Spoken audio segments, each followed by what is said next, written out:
Some quilts are easier to decide on the quilting patterns than others. Welcome to another edition of How Did I Quilt That? This was a simple top that I made when I first started using my long arm machine. So I didn't want to get too fancy. I didn't know how to be fancy. But when I looked at it, I knew right away what I wanted to do. They're hummingbirds going towards the flowers. Then I had the blue fabric for the sky and the green fabric along the edge for the grass. So what I did was I just outlined some of the features in the blocks. Not a lot of them, just enough to give it texture and enough to give it a little bit of oomph. I just used a white or off-white fabric, thread, sorry.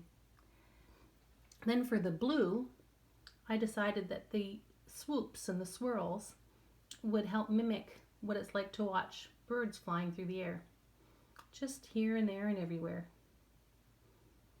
And then for me, the obvious choice for the green was to do leaves. Just simple leaves all the way up and around.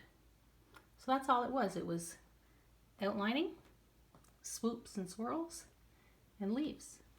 And then we had this nice hummingbird quilt.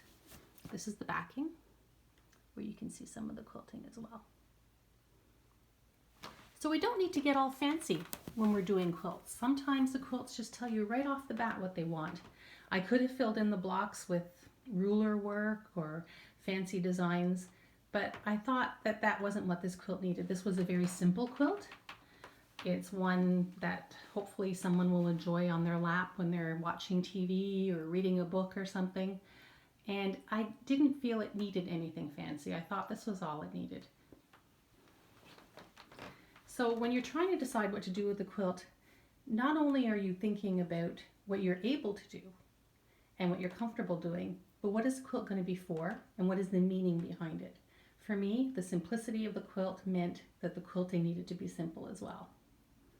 So that's how I quilted my hummingbird quilt.